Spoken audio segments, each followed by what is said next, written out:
Hi, Davi here, and today we have a new episode in the art session series. And today we'll be doing another Evangelion sketch because I want to improve on this subject. One of you recommended that I watch or take in a reference first, try to observe what I can, and then put that very reference away. And then from there, try to sketch something or sketch that thing from memory. And then once that's done, I go back to my reference and I compare, contrast, see what's missing, what needs work. So I'm going to try that. And apparently, I think it's JaeCheol. You mentioned how you got that idea from Ahmed Al-Duri. So I'm going to try that. And special announcement for this episode. I do have gout. So it was a bad morning, guys. Like, there were some difficulties too with recording a different video, but it was just...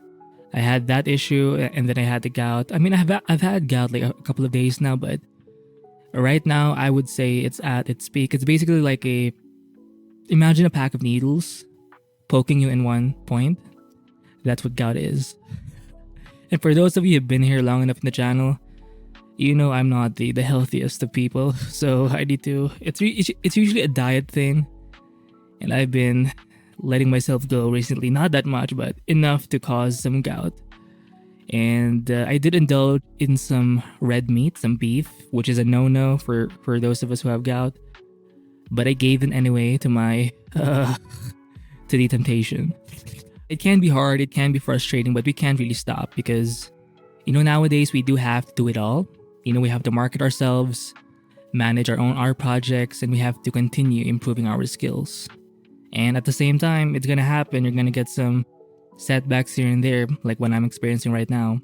So it can be hard to keep track and stay on top of everything, especially if you're going the independent route. But that's where today's sponsor, ClickUp, comes in. I've been using ClickUp for about a month now, and I can confidently say that it has been a game changer for me for managing my work. It offers tons of features for everyone, but is also customizable for the individual. With ClickUp, you can manage your projects, drag and drop checklist boards, collaborate with partners, track your time on various tasks, manage calendars, and leverage a whole suite of productivity tools and templates to keep your team organized.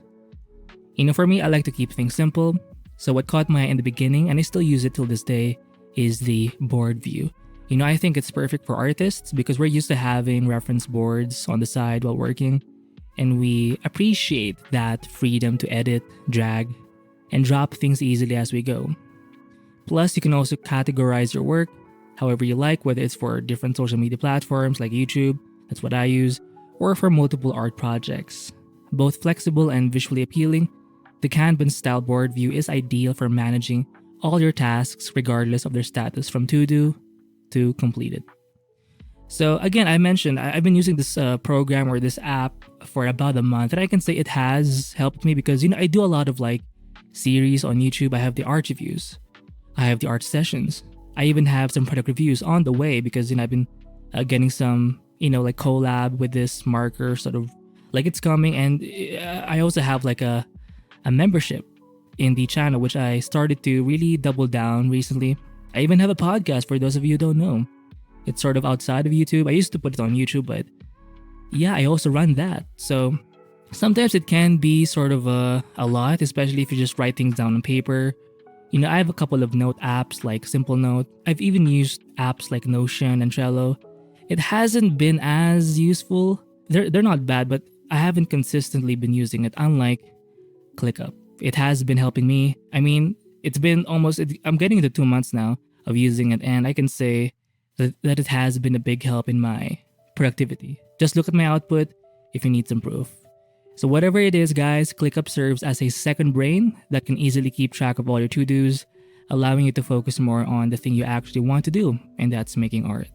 So ClickUp is what I use, and I highly recommend it to anyone who's both creative and ambitious. If you have big dreams, ClickUp is the way.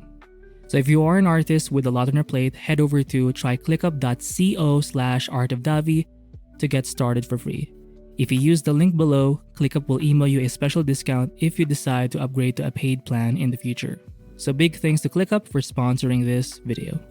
Okay, so here we have a reference. We're gonna use this specific one.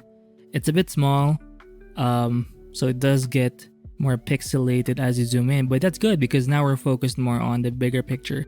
I'm gonna be focusing more on where's this guy? The head, because I want to get good at drawing the head because I would say it's the coolest part of the Evangelion, and maybe the top torso even, but right now I'm gonna focus on the head. So I do have a bit of a quick breakdown here, some notes, personal notes. So we'll see if we can transfer some of this knowledge into the canvas. So just a quick review. The horn, or this unicorn horn, is pretty much almost at the same line as the jaw. I mean, the jaw is open, so if you were to close it, it would be somewhere here. Right, so there's that. And the jaw thing is about halfway. Oh, that's interesting. So the horn is twice the length of the jaw sort of pointy thing. And the eye is actually rather close to the face, right? If you notice this line right here. Most of the energy is right here. Now the back of the head is elongated. Think xenomorph from Aliens. And then we have like a special sort of armor here that's sort of floating above the main head. Right? So these are just the general shapes. And we'll try seeing if we can replicate. Jesus, mother of...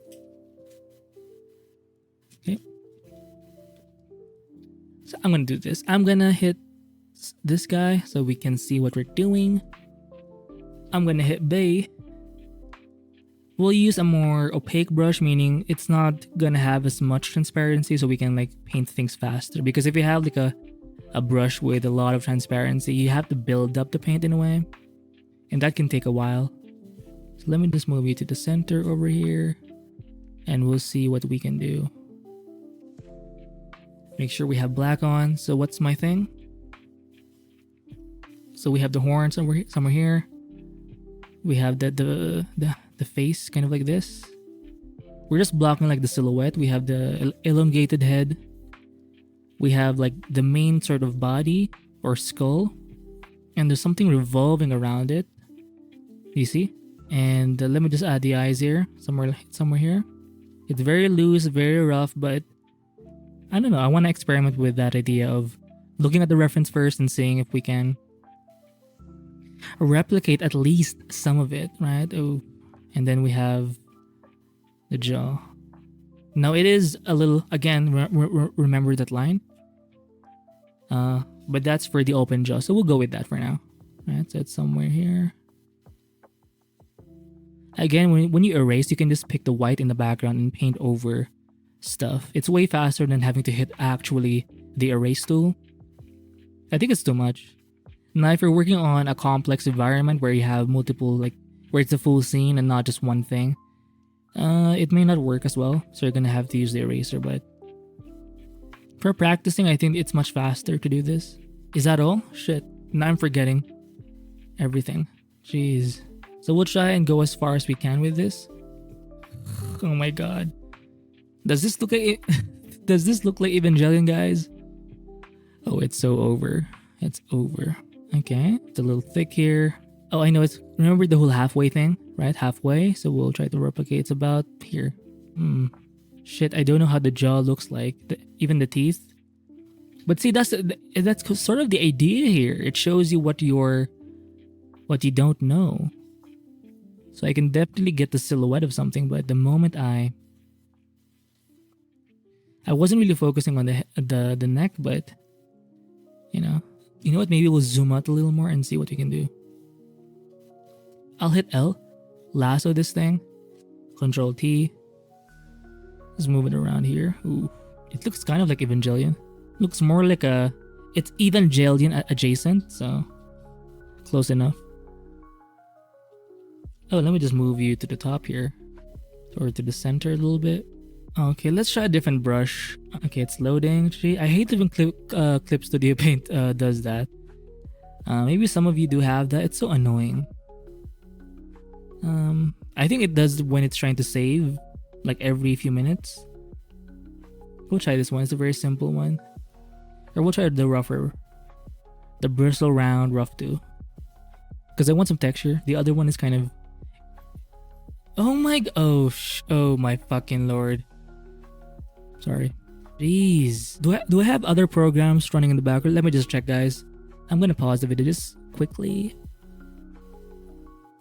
So yeah, I did check it. There was something running in the background. A no program, so...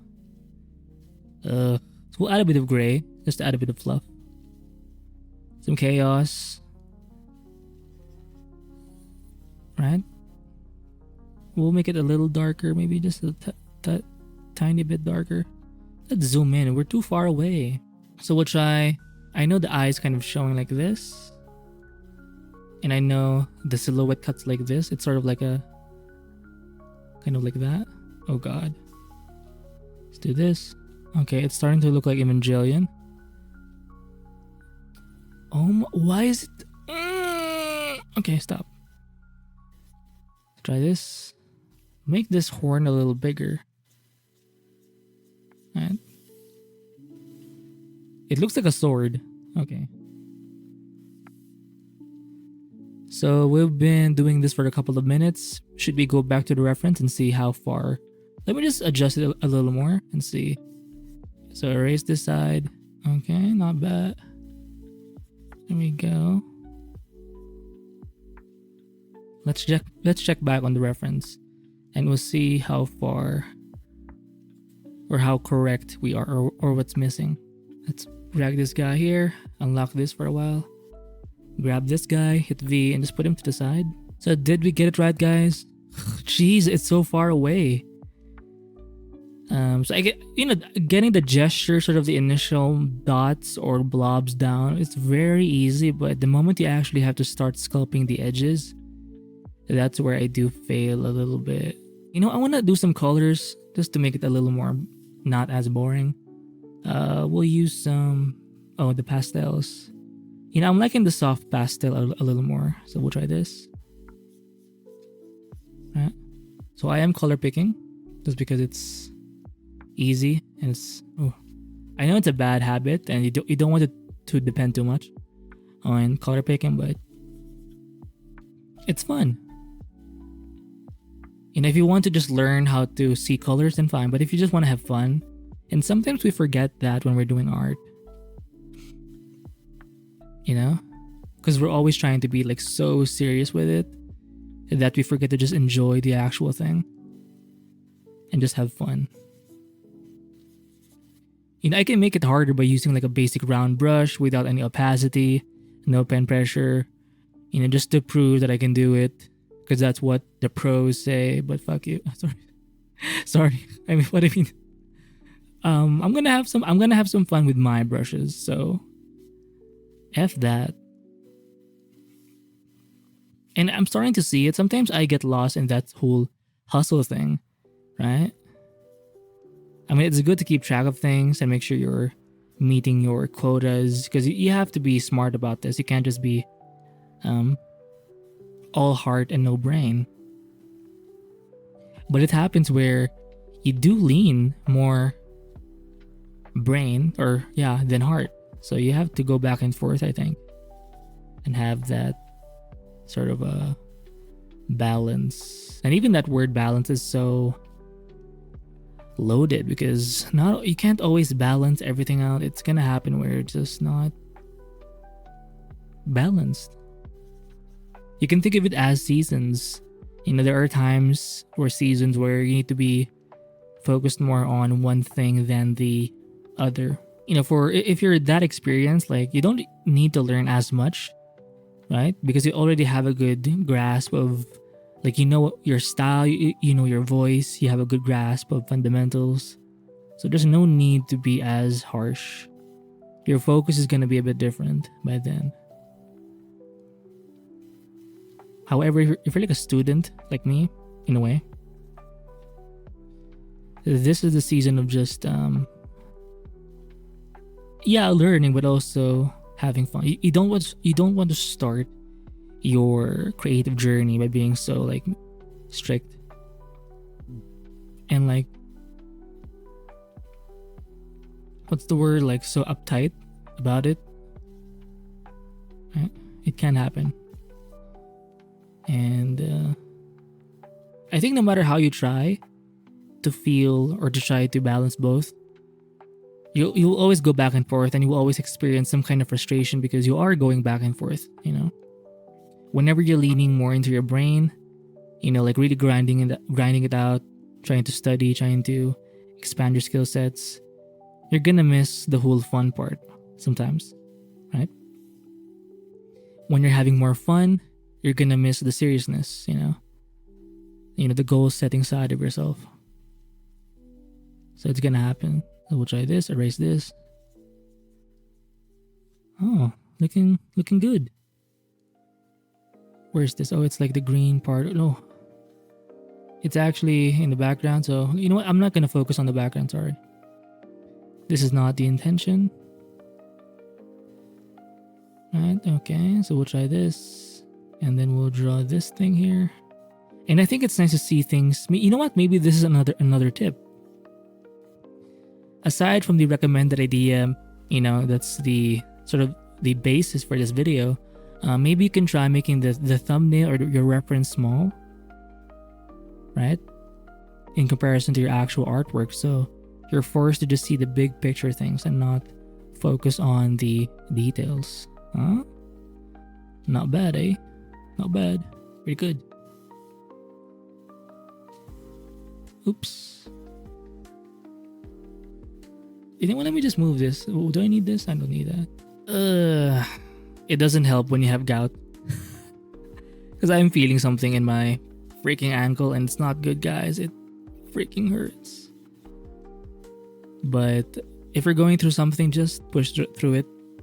I mean, I've had this before, so I'm kind of used to it, but at the same time, it's still annoying. It's such a hassle. Because sometimes you just want to jump into your work, but if you have these sorts of things, it's just like it's such a bother, you know what I mean? Ooh. Do you see that? It kind of circles around. Let me just show the fire red. Look at how it circles around. Interesting, so we'll try that. Circles around. So this one's actually supposed to be longer. Alright, so I'm gonna do a little bit of this. There you go. And you paint over those black sort of lines you drew recently. Alright, so we'll try bring this purple thing. Right, do this. Because there are some shapes that really make you know that thing is an Evangelion. And there are many kinds in the show. The three major ones. And maybe if you include the other brown hair chick, Mari, she has her own. And also the dude. But he didn't last long, right? But he did become a pilot, so that was cool. You know what? I think it's time to zoom in just a little bit. Oh, let me just go back here and delete the reds. Or just hide it at least. I'm gonna hit E. Do this. There we go. Zoom out a little bit. Just like that. Ooh. Do this part. So it's sort of segmented. It separates around here actually. Interesting. And what about the teeth? Where does the teeth go? Kind of like this. So it's actually very closely attached to the top part of the head. So we'll do this. Oh, there's sort of a cut thing here. Midway. Kind of like that. It does that again. And what's so cool about this technique is it's a bit freeing, you know? You don't have to try to be so perfect. And you're not relying on a fixed sort of line layer. It's just you painting and sketching away. I think a good artist that does this would have to be JaeCheol Park or Paperblue. That's kind of his pen name. I love his work. Okay, let's try and bring in this. Maybe I'm too close now. Who knows? And when you're doing something like this, don't be so hard on yourself because you're trying to do something you're not good at. I mean, you can do something you're good at, but you're not growing. Oh, it's actually supposed to be here. So if you want to learn, you're gonna have to be willing to look like a loser. Let's do this. Oh shit, not bad. Let's try this. Okay, let's try. Christ. Oh, this is hard. So the neck is actually. Oh, let me just grab a little bit of this. Kind of like this. But there's a black thing here. And a big thing here. Like this. Separates like this. There you go. Very rough, very loose. Huh. I do see why it works in a way. Because I think it's really more about making it a little bit more proactive when you're studying. Because the moment that reference is gone, like the more you're engaged in a way, like the more you have to think. So I think that's why it works in a way. So that's interesting. Oh, I think this one's a bit too thick. Go, right? By the way, one of you in the past, way back video, a video way back, you wanted to learn like how do you achieve the look, the pastel look. Well, pick any brush and don't make it too.